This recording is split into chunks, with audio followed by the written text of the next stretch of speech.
Hello friends, आज हम CRPC के third chapter power of courts के सेक्शन 26 से सेक्शन 35 के बारे में बताएंगे। इसको हमने चार्ट से बहुत इजी तरीके से बताया है, इसमें एक ही बार में याद हो जाएगा। इसमें सेक्शन 26 कहता है कि any offence of IPC tried by, जो आईपीसी के सेक्शंस होंगे उनका ट्रायल कैसे होगा। उनमें कहा गया पहले तो वो हाई कोर्ट को करने का पावर है, द कोर्ट ऑफ सेशन को करने का पावर है, और उसके बाद any other court first schedule, जो सीआरपीसी के लास्ट में फर्स्ट शेड्यूल बना हुआ है, उसमें जिस सेक्शन के सामने कोर्ट मेंशन है वो उसका ट्रायल कर सकता है, वो उसका ट्रायल करेगा।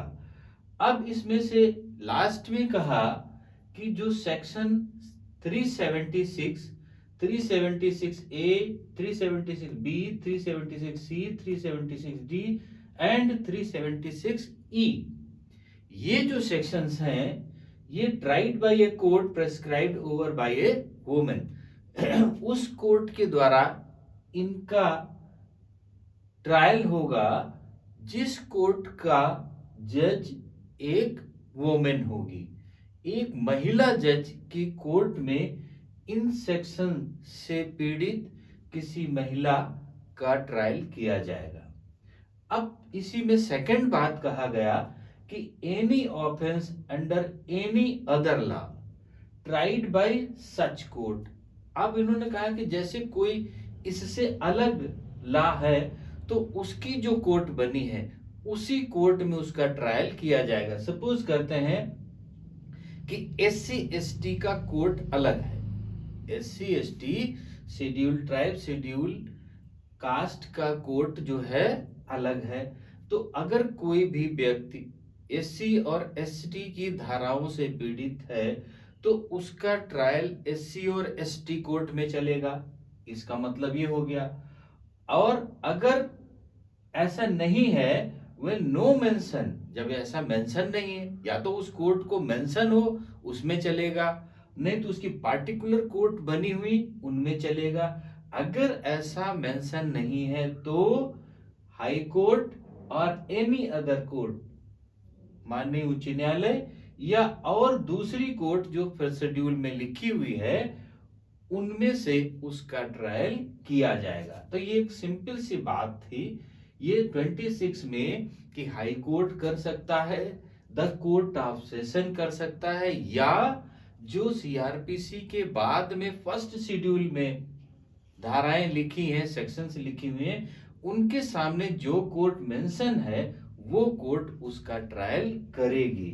लेकिन इन्होंने कहा कि अगर ये सेक्शंस लगे हुए हैं, कौन सा 376 के सीरियल के सेक्शन, तो उसको एक महिला जज करेगी। महिला उस कोर्ट को ट्रायल करने का पावर होगा जिस कोर्ट की जज एक महिला होगी। अब इन्होंने कहा कि कोई अदर ऑफेंस है इसके सिवा और उसकी कोर्ट है, जैसे हमने फॉर एग्जांपल बताया कि SC और ST की तो उसकी कोर्ट होती है, तो उसका ट्रायल SC ST कोर्ट में किया जाएगा। अगर उस कोर्ट में मेंशन नहीं है तो हाई कोर्ट उसका ट्रायल कर सकती है, और अगर ऐसा नहीं है तो फर्स्ट शेड्यूल में जो लिखी हुई कोर्ट वो उसका ट्रायल करेगी। ये बात इसमें सेक्शन 26 में कहा गया। अब सेक्शन 27 कहता है offence punishable with sentence death life besides, कोई भी ऑफेंस जो हमारा नाबालिग है, मीन्स जिसकी एज 16 इयर्स हुई है, जिसकी बिलो 16 ईयर है, और वह व्यक्ति जो डेथ पनिशेबल और लाइफ इम्प्रिजनमेंट से नहीं है, उन धाराओं के छोड़ करके जो शेष धाराओं में शेष उसके ऊपर सेक्शंस लगे हुए हैं, कौन से, जिन पर डेथ पनिशमेंट है या लाइफ इम्प्रिजनमेंट है, ऐसी धाराओं को छोड़ करके वह नाबालिग बच्चे पर कोई अदर धाराएं लगी हैं तो उनका ट्रायल कौन करेगा? सीजीएम करेगा। उनका ट्रायल सीजीएम करेगा। लेकिन अब क्या हुआ कि एक एक्ट बना दिया गया। कौन सा एक्ट? The children act 1960। तो इन्होंने कहा या तो द चिल्ड्रन एक्ट 1960 में जो मेंशन है उनमें उनका ट्रायल किया जाएगा, मतलब सुधार गृहों में, सुधार जुवेनाइल कोर्ट्स में उनका ट्रायल किया जाएगा। ये सेक्शन 27 कहता है। अब बहुत इजी थे 26 एंड 27, बिल्कुल सिंपल से याद हो जाएंगे। अब इसके सेक्शन 28 और 29 के लिए एक टेबल बना दी जो सीरियल से बिल्कुल याद करने, इसी से बहुत सारे चीजें आती हैं कि सेक्शन 28 कहता है कि कोई भी सेंटेंस कैसे अगर हाई कोर्ट देता है तो any sentence authorised by law, जो नियम के अंतर्गत है, ऐसा कोई भी सजा कौन? हाई कोर्ट दे सकता है। हाई कोर्ट ऐसी कोई भी सजा दे सकता है जो नियम है उसका, या इसमें मेंशन है कि ऐसी सजा दी जाएगी, वो कोई भी सजा दे सकता है। डेथ की दे सकता है, लाइफ इम्प्रिजनमेंट की दे सकता है, और जो भी है वो सब इसमें से दे सकता है। अब हाई कोर्ट के बाद फिर उसकी बिलो कौन कोर्ट आती है? सेशन जज और एडिशनल सेशन जज एंड एडिशनल सेशन। अब ये दो कौन सी देंगे? तो any sentence authorised by law, जो नियमता है वो कोई भी सजा, लेकिन अगर उसको सेंटेंस ऑफ डेथ, अगर उसको मृत्यु दंड देना है तो कंफर्मेशन बाय हाई कोर्ट, वो हाई कोर्ट से पहले कंफर्म करेगा। बिल्कुल सिंपल सा, वो कोई भी सजा दे सकता है, लेकिन अगर डेथ की सजा देनी है तो कंफर्मेशन बाय हाई कोर्ट, वो हाई कोर्ट से पहले कंफर्मेशन लेगा। अब ये हो गया कि सेशन जज और एडिशनल सेशन जज के बाद उसके बिलो कौन आता है? असिस्टेंट सेशन जज। अब असिस्टेंट सेशन जज कौन कौन सी दे सकता है? कोई भी सजा जो लॉ की नियमता है, लेकिन एक्सेप्ट कौन सी? डेथ की सजा नहीं दे सकता, मृत्युदंड नहीं दे सकता, लाइफ इम्प्रिजनमेंट आजीवन कारावास नहीं दे सकता, और एक्सीडिंग 10 ईयर्स, जो 10 साल से ऊपर की सजाएं वाले हैं उनमें से ये नहीं दे सकता। अब इसका मतलब हुआ 10 ईयर या उससे बिलो की सजा असिस्टेंट सेशन जज को देने का पावर है। ये सिंपल सी बात लिख दी गई। अब इसके बाद में असिस्टेंट सेशन जज के बाद कौन आता है? सीजीएम आ जाता है। सीजीएम चीफ जुडिशियल मजिस्ट्रेट या चीफ मेट्रोपॉलिटन मजिस्ट्रेट, ये दो आ जाते हैं। तो अब इन दो को कौन सी पावर है, कितना पावर है इनको कि ये सजा दे सकते हैं? तो ये वही बात आती है, कोई भी सजा नियमता दे सकते हैं, लेकिन एक्सेप्ट इनके अलावा क्या?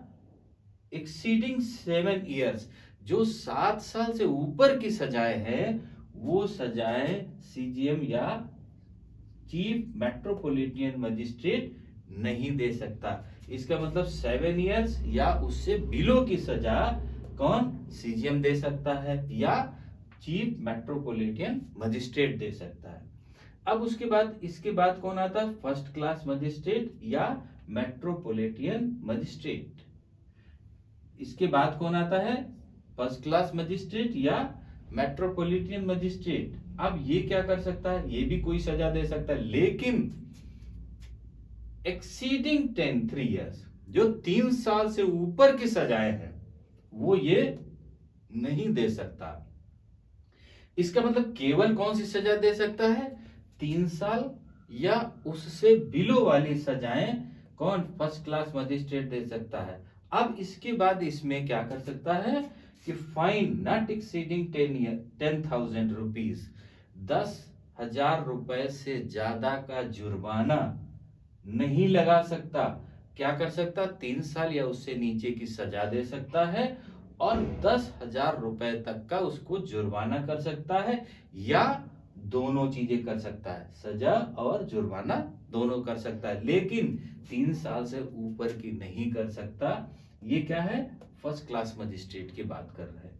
अब इसके बाद आता है second class magistrate. Second class magistrate क्या कर सकता है, ये भी कोई सजा देगा, लेकिन एक्सीडिंग 1 ईयर, 1 साल से ऊपर की जो सजाएं हैं वो ये नहीं दे सकता। ये 1 साल तक की सजा दे सकता है, 6 महीने की, 8 महीने, 9 महीने, 10 महीने या 12 महीने, 1 साल तक सजा दे सकता है। और उसके बाद 5,000 रुपया तक जुर्माना कर सकता है, या दोनों चीजें कर सकता है। ये इसकी पावर है। तो इसमें जो पावर दी गई, पहले तो सेशन आ गया सेक्शन 28 में, और उसके बाद मैजिस्ट्रेट आ गया सेक्शन 29 में। ये 3 मैजिस्ट्रेट के सेक्शन 29 में, और ये 3 किसमें, हाई कोर्ट और सेशन के 28 में। ये बिल्कुल सिंपल सा चार्ट है, और कौन सा जज को कितनी सजा देने का पावर है वो सारा इसमें सेक्शन 28 और 29 में और इस टेबल में लिखा हुआ है। अगर ये टेबल एक बार ध्यान से देख लें तो बिल्कुल सिंपल से बनाया है और ये याद हो जाएगी। इसके बाद आ जाते हैं सेक्शन 30 में। सेक्शन 30 क्या कहता है, default of payment of fine. अगर कोई व्यक्ति ऐसा है जिसको सजा तो मिली कि 1 साल वो सजा काटेगा, 5,000 रुपए जुर्माना करेगा, लेकिन वो जुर्माना नहीं दे सकता, जुर्माना वो नहीं भरता है, तो क्या करेगा। अब जुर्माना नहीं भरागा, जुर्माना तो उसका सजा का पार्ट हो गया, तो जुर्माना नहीं भरता तब क्या होगा, उसको क्या करे। तो जुर्माना जो नहीं भर रहा उसको इस सजा में कैसे कन्वर्ट किया जाएगा, मतलब इन जुर्माने को इन एक्सीडिंग, मतलब इस सजा में कैसे हम बढ़ाएंगे, उसको सजा में कैसे कन्वर्ट करा जाएगा। Not excess the power of magistrate, जो मजिस्ट्रेट की पावर है उससे ज्यादा वो नहीं दे सकता। इससे मतलब 5,000 रुपया है तो क्या होगा, इसकी पावर कितनी है सेकंड क्लास मजिस्ट्रेट की, 1 ईयर, इससे ज्यादा नहीं हो सकती। सेकंड इसमें फर्स्ट क्लास क्या है 3 ईयर, और इसमें क्या है 7। इनसे अपनी पावर से ज्यादा की नहीं दे सकता, लेकिन the magistrate is competent to inflict as punishment as for the offence not exceed 1/4। अब इसमें कहा गया कि 5,000 रुपया कोई नहीं दे सकता। इसमें एग्जाम्पल से मैं समझ लेने बहुत क्लियर हो जाएगा। सपोज करते हैं को कोई 5,000 जुर्माना है और नहीं दे सकता, तो 1/4 इसका कितना हो गया, 3 मंथ। 1 ईयर में 12 मंथ होते हैं, तो क्या हो गया 3 ईयर। इसका मतलब 5,000 रुपए के लिए इसका जुर्माना को सजा में कन्वर्ट करने के लिए तो मैक्सिमम कितना हो सकता, 3 मंथ। 3 मंथ। अब ये 1,000 के लिए इसमें कितना 3 इयर्स है, 3 इयर्स में 36 मंथ। अब उसका 1/4 निकाल लें तो 9 मंथ हो गया। तो 10,000 कोई नहीं दे सकता, तो 10,000 के लिए मैक्सिमम क्या हो जाएगा 9 मंथ। 9 मंथ से ज्यादा इसको इसमें कन्वर्ट नहीं कर सकता। ये इसका सेक्शन 30 कहता है कि अगर कोई व्यक्ति और वो फाइन नहीं दे सकता तो उसको सजा में कैसे कन्वर्ट किया जाएगा, वो बात क्लियर हो गई होगी कि 1/4 उसको अपनी पावर से उसको कर सकते हैं। अब सेक्शन 30 क्या 1 क्या कहता है, एक पर्सन कई जुर्म के लिए ट्राई कर रहा है, 1 2 3 4 या 1 2 या 1 2 3 1 2 4 5, कई उसके ऊपर सेक्शंस लगे हुए हैं और उन सारे सेक्शंस के लिए उसको ट्रायल चल रहा। तो ट्रायल में क्या होगा, ऑफेंसेस, और उसको सजा मिल गई, 2 में सजा मिली या 3 में सजा मिली या 4 में सजा मिली, तो क्या हुआ, offences tried and if the court में direct, if the court may direct punishment shall run concurrently। ये शब्द याद रखने वाला है, concurrently। अगर 3-4 धाराओं में उसको सजाएं दी गई, तो वो सजाएं अगर कोर्ट ने नहीं कहा कि वो सजाएं साथ साथ चलेंगी, वो सजाएं एक साथ चलेंगी या 2 सजाएं साथ साथ चलेंगी, ऐसा उसमें मेंशन नहीं है, तो क्या होगा, तो इन्होंने कहा द सेवरल पनिशमेंट, तो वो जो होंगे अलग अलग उनके पनिशमेंट होंगे, वो क्या होगा, उनके पनिशमेंट एक्सपायरेशन ऑन 1, जब उनका पनिशमेंट जो सेवरल पनिशमेंट हुए उनमें से जब पहले की सजा है वो जब समाप्त हो जाएगी, expiration on 1 then other run, तब दूसरे की सजा शुरू होगी। इसमें सपोज करते हैं एक सेक्शन 506 में किसी को 6 महीने की सजा दी गई और 504 में 1 महीने की सजा दी गई। अगर उन्होंने ने कहा कि ये साथ साथ चलेंगी तो अलग बात, अगर नहीं कहा तो पहले वो 6 मंथ की सजा काटेगा, फिर वो 1 मंथ की सजा उस धारा के लिए काटेगा। मतलब जितने सेक्शन में उसको सजाएं दी गई, पहले सेक्शन की सजा खत्म होगी, फिर दूसरे सेक्शन की शुरू होगी, फिर तीसरे की शुरू होगी, ऐसे उसकी सजाएं शुरू होगी। अगर उसमें लिखा हुआ है कि कॉन्करेंटली मतलब एक साथ साथ चलेंगी तो अलग बात है, अगर नहीं है तो उसका मतलब होगा कि वो एक खत्म होगी तब दूसरी उसमें चलेगी। अब इसी में कहा गया the court not a power to sentence to imprisonment for a longer period than 14 years, लेकिन ऐसी सब सजाओं का योग 14 वर्ष से अधिक नहीं हो सकता। क्या कहा कि अगर 3-4 सजाओं के लिए उसको दोष दिया गया और उनमें सजाएं सबकी अलग अलग धाराओं में है, तो उनका एडिशन कितना होना चाहिए? 14 ईयर्स। 14 ईयर्स से ज्यादा नहीं हो सकता। तो उनमें से एक सजा, मान लो तीन में सजाएं दी गई, 3 सजाओं में से उसमें कहा गया कि ये सजाएं एक में 5 साल के लिए, एक में 7 साल के लिए और एक में 3 साल के लिए, तो 5 7 12 और 3 क्या हो गया 15 साल। तो ऐसी सजा नहीं होगी। उनमें से क्या होगा कि फिर कुछ साथ साथ और बाद में वैसे करके आगे बढ़ा दी जाएंगे। मतलब उसमें 14 ईयर से ज्यादा उसको काटना नहीं पड़ेगा। ये इसमें कहा गया उसकी जो कई इम्प्रिजनमेंट, उसको कई सेंटेंस मिल रहे हैं, कई जगह सजा मिल रही है, तो उनका योग कितना होना चाहिए? 14 ईयर्स होना चाहिए। अब इसी बात कहा aggregate punishment shall not exceed twice the court competent for a single offence. ये जितने ऑफेंस यहाँ पर लिखे गए ये एक धारा के लिए लिखे गए। मतलब सेकंड क्लास मजिस्ट्रेट 1 साल से बिलो दे सकता है, तो ये सिंगल धारा के लिए लिखा गया, एक धारा में वो 1 साल तक दे सकता है। लेकिन इन्होंने कहा कि अगर 2-3 धाराओं में कहीं में मिल सकते हैं तो इसकी सजा इसकी दुगने से ज्यादा नहीं। मतलब कई में सजा अगर सेकंड क्लास सपोज करो दे रहा है तो कितना होगा? 2 साल से ऊपर नहीं हो सकता। अगर फर्स्ट क्लास दे रहा है तो 6 ईयर से ऊपर नहीं हो सकता। अगर सीजीएम दे रहा है तो क्या होगा? इसका ट्वाइस 14 ईयर से ऊपर की सजा ये नहीं दे सकता। इसमें बात कहा कि ट्वाइस उसका जो सिंगल सजा देने का पावर है ये चार्ट, उसमें से उसके दुगने से ज्यादा नहीं कर सकता। ये बहुत सिंपल से समझने की बात है। For appeal consecutive sentence deemed to be a single sentence, जैसे अब यहाँ अपील के लिए कहा गया बात, सपोज करो कि 3 सेक्शंस में उसको सजाएं दी गई, तो ऐसा नहीं कि 3 सेक्शन में उसको अलग अलग अपील करना पड़ेगा।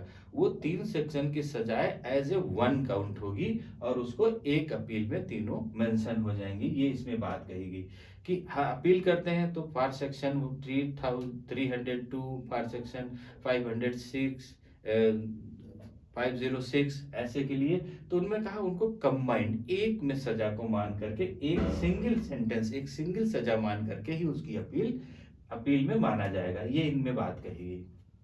बहुत इंपॉर्टेंट सेक्शन है ये, इसमें समझ में थोड़ा यहाँ कंफ्यूजन हो जाता है, लेकिन इसीलिए इसको क्लियर किया गया कि वो 14 ईयर से ज्यादा नहीं होता सकता और एक अपना जो वन सिंगल के लिए अथोराइज है उससे अगर कंबाइंड में दे रहा तो उसके डबल से ट्वाइस से ज्यादा नहीं हो सकता।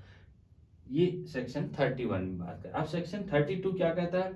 हाई कोर्ट और state government empower, high court या स्टेट गवर्नमेंट का ये पावर है कि उसकी पद को इम्पावर बढ़ा दे। बढ़ा कैसे देगा? बाय नेम, उसके नाम से। फला यस राजू को इस पोस्ट से इस पे किया जा सकता है, वो बाय नेम उसको बढ़ा सकता। ऑफिशियल टाइटिल ACGM 4 को ये बनाया जा सकता है, उसके ऑफिशियल टाइटिल से उसको क्या किया जा सकता है? एम्पावर किया जा सकता है, उसको उसके ऊपर वृद्धि में उसको किया जा सकता है। Empowered effect when communicated to him, तो जब अब इम्पावर्ड उसको जब बढ़ा दिया गया कि कहा गया सपोज करो कि ACGM फर्स्ट को ACGM फर्स्ट को CGM बनाया जाता है, तो अब ये तो हो गया कि उसका एम्पावर्ड को, उसको पावर को बढ़ा दिया गया, लेकिन ये लागू कब होगा? Empowered effect when communicated to him, जब वो उसको सूचना मिल जाएगी और वो ऐसे रिटर्न पर साइन कर देगा या उसको सूचना ओरल है तो मिल जाएगी, तब वो उसका जो इफेक्ट है वो चालू होगा। ये सेक्शन 32 कहता है कि स्टेट गवर्नमेंट और हाई कोर्ट का ये पावर है कि किसी की पदवी को बढ़ा दे उसके नाम से या उसके पद से उसको इंडिकेट करके उसको बढ़ा दे, और वो उस पर इफेक्ट कब होगी? जब उसको ये सूचना कम्युनिकेट हो जाएगी, मिल जाएगी। ये सेक्शन 32 में कहा गया। अब सेक्शन 33 के क्या क्या कहता है? The same power in the local area in which he is appointed. अब उसको वही पावर मिल जाएंगी। सपोज करते हो कि वो क्या था, हमारा फर्स्ट क्लास मजिस्ट्रेट था और उसको बना दिया गया, एम्पावर कर दिया गया किसमें? सीजीएम। जिस समय उसको सूचना मिल गई उस समय से उसको पावर क्या आ जाएंगी? उसको सीजीएम के पावर आ जाएंगी। जो सीजीएम को पावर दी गई है वो उसके पास पावर हो जाएंगे। अब वो वही पावर उसको पा जाए। यही बात इनमें कहा section 33, the same power in the local area in which he is appointed. उसको उसी एरिया की पावर मिल जाएंगे जिसमें वो अपॉइंट कर दिया गया है। ये हम एक इसकी बात कर रहे हैं। बाकी इसके क्षेत्र क्या है कि सपोज करते हैं कि कोई सीओ है उसमें अपॉइंट कर दिया गया तो उसको पावर मिल जाएगा। कोई कांस्टेबल है उसको एम्पावर्ड कर दिया गया तो उसको मिल जाएगा। तो ये सारी चीजें हम एक जनरल एग्जाम्पल के लिए बता रहे हैं। उनमें से अपॉइंट, जिसको अपॉइंट कर दिया, जिसको एम्पावर्ड बढ़ा दिया जाएगा पावर, उसको वो पदवी और वो उसका पावर मिल जाएगा। और वो कब लागू होगा? जब उसको इन्फॉर्म हो जाएगा, कम्युनिकेट हो जाएगा। अब सेक्शन 34 इसका कहता है स्टेट गवर्नमेंट और high court withdraw all. State government और हाई कोर्ट को ये पावर है कि वो पावर देगा तो पावर उसकी विड्रॉ भी कर सकता है। तो उसको पावर इन्होंने दिया कि वो जितने भी पावर उसको दी है वो सब का सब विड्रॉ कर सकता है, और एनी ऑफ द पावर, या उनमें से कोई पावर एक विड्रॉ कर सकता है, दो विड्रॉ कर सकता है, ये उसका पावर है। अब जैसे मान लेते हैं कि सीजीएम और डीजे है, इसमें कहा इसके सेकंड पार्ट में सीजीएम और DJ can withdraw which power given. अगर मान लो तो को सीजीएम कोई सेकंड क्लास मजिस्ट्रेट को फर्स्ट क्लास में ले आता है, एम्पावर्ड करते मतलब उसकी पावर को बढ़ा देता है, तो वो उसकी पावर को विड्रॉ कर सकता है, उसकी पावर को विड्रॉ कर सकता है। और डिस्ट्रिक्ट जज क्या कर सकता है? किसी असिस्टेंट को एडिशनल बना देता है और फिर उसकी पावर को वो विड्रॉ भी कर सकता है। ये इसमें कहा गया। अब आता है section 35, the power and duties of ए जज। जज की पावर और ड्यूटी क्या है? और मजिस्ट्रेट में बी एक्सरसाइज्ड और perform by his successor in office. Office में क्या होगा? उसका सक्सेसर होता है। सपोज करते हैं कि एक एडिशनल सेशन जज किसी दिन अनुपस्थित है, तो उसकी पावर किसको? असिस्टेंट सेशन जज को दे दी गई। तो क्या होगा? जो उसका सक्सेसर हो गया वो उसका क्या हुआ? उसके बाद का व्यक्ति हो गया जो उसका सक्सेसर उसके पीछे है। अब कोई सीजीएम है और सीजीएम क्या है? कोई फर्स्ट क्लास मजिस्ट्रेट है। सीजीएम मान ले 3 दिन के लिए उसको हटा दिया गया, तो किसी को पावर, फर्स्ट क्लास मजिस्ट्रेट को क्या कर दिया गया? 2 दिन के लिए सीजीएम की पावर दे दी गई। तो जो उसका निचला होगा वो उसका सक्सेसर होगा, वो उसकी पावर को देख सकता है। अब क्या कर देते हैं कि मान लेते हैं कि किसी फर्स्ट क्लास मजिस्ट्रेट 8 दिन के लिए वो छुट्टी पर है या नहीं है, तो उसकी कोर्ट किसी अन्य को एम्पावर्ड कर दी जाएगी, फला को इसको पावर दिया जाता है, तो वो उसका काम देख लेगा। तो इन्होंने यही कहा कि जो उसका सक्सेसर होगा, जो उसके बाद वाला होगा, जो उसका निचले वाला होगा, ठीक जस्ट बिफोर, जस्ट नीचे वाला, वो उसकी पावर आ जाएगी उसमें और वो उसको कार्य करेगा। इक्विवेलेंट को कहा कि हमारा वर्क ये करेंगे तो उसको उसके वर्क की पावर मिल जाएगी। अगर ये बात उन्होंने कहा कि अगर ये बात ओरल कोई बोल देता, कहता नहीं हमें शक है, तो क्या होगा? When doubt the given writing, जब उसको डाउट हो जाए, शक है कि नहीं ऐसा पावर नहीं, हमें सीजीएम नहीं बनाया जा सकता, तो उसको रिटर्न दिया जाएगा कि आपको इस डेट से इस डेट तक, इस समय से इस समय तक सीजीएम का पावर दिया जाता है।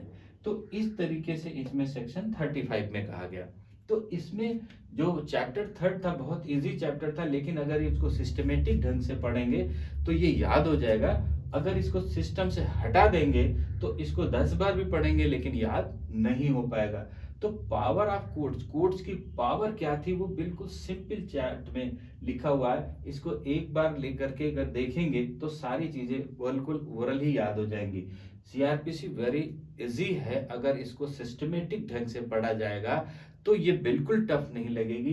जैसे हमने इसके चैप्टर फर्स्ट और सेकंड को एक्सप्लेन किया, वैसे चैप्टर थर्ड है। अब इसके चैप्टर 4 को हम इसके नेक्स्ट पार्ट में डिस्कस करेंगे। तब तक ये सेक्शन चैप्टर थर्ड को जो सेक्शंस हैं 26 से 35 तक, इनको इस चार्ट के माध्यम से समझा जा सकता है। तो इसमें हम नेक्स्ट पार्ट में चैप्टर 4 में मिलते हैं। ओके, थैंक यू, जय हिंद।